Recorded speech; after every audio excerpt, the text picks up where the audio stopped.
Hello everyone. Today we have started lecture number 11 and unit 3.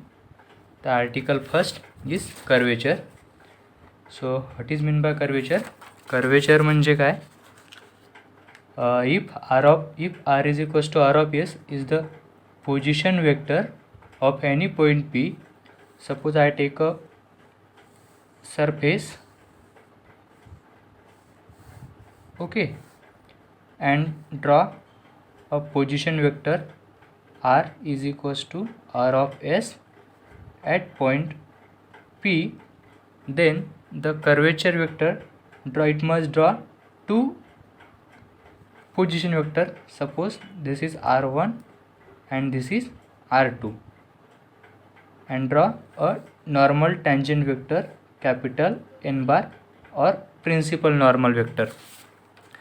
So if r is equals to r of s is the position vector of any point P on the surface, then the curvature is r double dash is equals to capital Kn.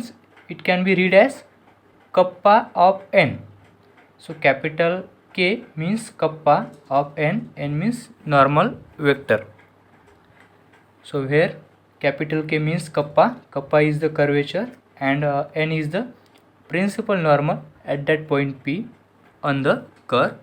So we have already noted that at point P there exist three linearly independent vector. So there exist three linearly independent vector n, r1 and r2. So if there exists linearly independent vector, so we can write in linear combination. So r double dash is equals to kappa of capital N plus lambda r1 plus mu r2. जर तीन linearly independent vector असेल किंवा जर linearly independent vector मिळत असेल तर आपण त्याला लिनियर कॉम्बिनेशनमध्ये लिहू शकतो. सो r double dash is equals to kappa of n plus lambda r1 plus mu r2. So here kappa of n is the normal component of r double dash. Okay. Next note first is the normal component of Kn or of r double dash is called the normal curvature. It is also known as normal curvature. And this two vector lambda r1 plus mu r2 is the vector with components lambda mu is tangential to the surface. So next theorem is a theorem. A curve on a surface is geodesic if and only if the geodesic vector is a 0. So first we discuss about that. So what is meant by geodesic? Suppose, so to find the vector of geodesic means kappa of g is equals to 0. This is the equation of geodesic. Okay, so let's take a surface, that is surface, and draw 2 point and draw a curve between these 2 point and normal vector tangent to T, and this is the position vector of surface area R. Then the geodesic mean if the 2 point passing through the line, that means Kg is equals to 0 is called as geodesic. Proof: let r is equals to r of s be any curve on the surface with principal normal n and surface normal capital N at point P if lambda and mu is the geodesic curvature. Lambda and mu is the geodesic curvature of vector at point P, then the equation is r double dash is equals to kappa of normal principal capital N plus lambda r1 plus mu r2, or it can be also written as kappa of n is equals to kappa of n into normal vector plus lambda r1 plus mu r2. Suppose this is equation 1. Let the curve be a geodesic, then by normal property of geodesic, suppose small n is equals to capital N, So using equation 2 in 1, we get kappa of n is equals to kappa of capital N plus lambda r1 plus mu r2. So equating the coefficient of lambda r1 plus mu r2 and lambda r1 plus mu r2. So both side lambda and mu both are 0, such that kg is equals to 0 means geodesic is 0. So first part is proved. Let's start conversely. So let's suppose kg is equals to 0. Kg 0 means lambda is equals to 0 or mu is equals to 0. Hence from equation 1 we get kappa of n is equals to kappa of capital N means normal principal vector. Then this is the principal normal to the curve is parallel to the surface normal. So therefore the curve is a geodesic by the normal property. Normal property means small n is equals to capital N. Okay. Next theorem is the geodesic curvature vector of any curve is orthogonal to the curve.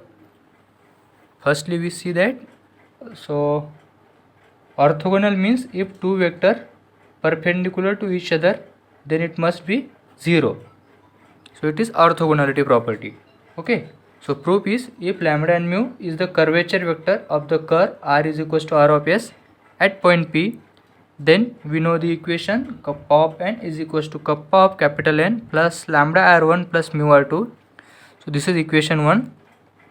Since t is a tangent vector, suppose I draw a surface area and the 2 points passing through the line at point P, and this is the t means tangent vector on that curve as well as the surface, and dot product with t is equals to 0 means this is the tangent vector t and this is r1.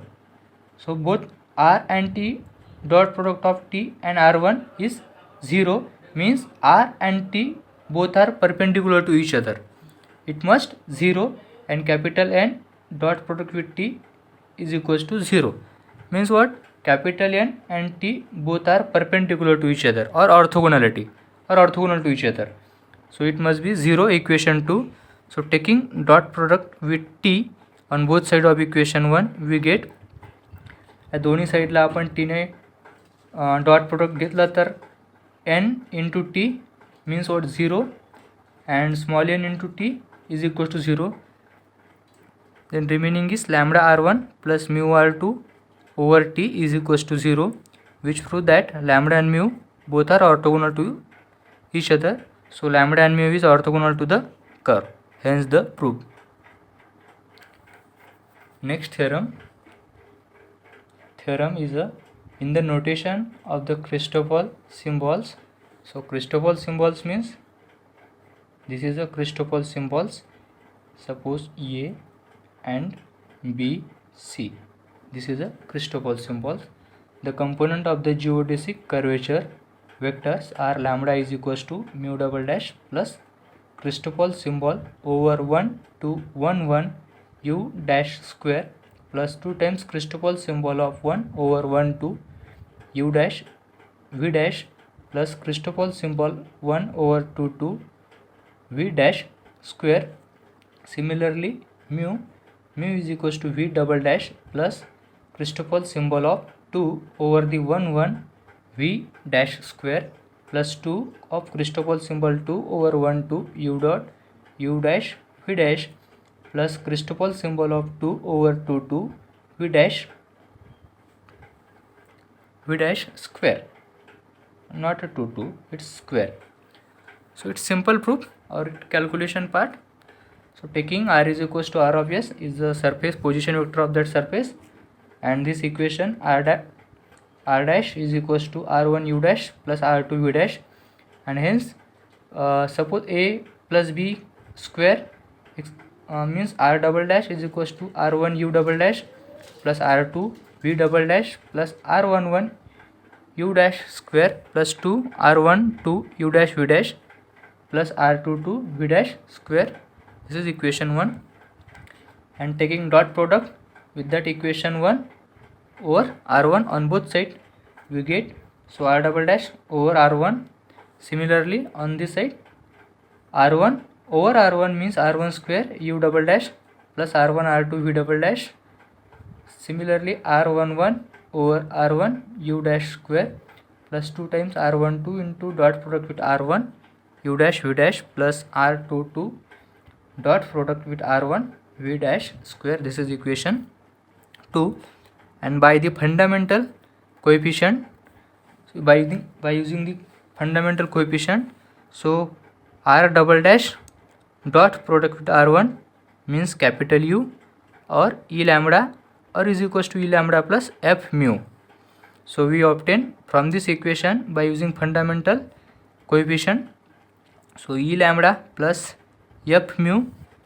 So r double dash dot product with r1 means what? This. So this term, it can be written as this: E lambda plus F mu is equals to E. E means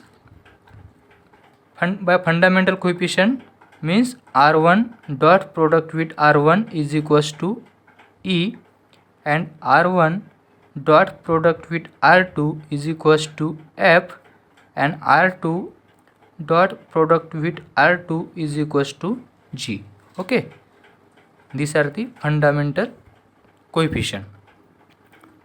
Okay, so E u double dash plus F v double dash plus r11 over r1 u dash square plus 2 r12 over r1 u dash v dash plus 2 times r22 over r1 v dash square. This is equation 3.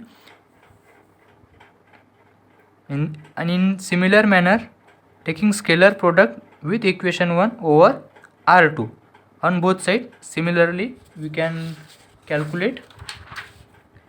So using r double dash over taking dot product with r2 is equals to v or is equals to f lambda plus g mu. So r double dash dot product with r2, it can be written as f lambda plus g mu. So we have f lambda plus g mu is equals to this term by using the fundamental coefficient. Okay, so we have this equation by using fundamental coefficient. So we must determine the value of lambda and mu. So first of all, we find lambda. Solving for lambda from equation 3 and 4 we get. So calculative part is from equation 3 and 4, lambda is common in both sides. So we get this total one term. So lambda is equals to this by using Christoffel symbol. Lambda is equals to u double dash plus Christoffel symbol of this. And similarly we have to find for mu from equation 3 and 4. So the value of mu. The value of mu or its calculation part we can show here.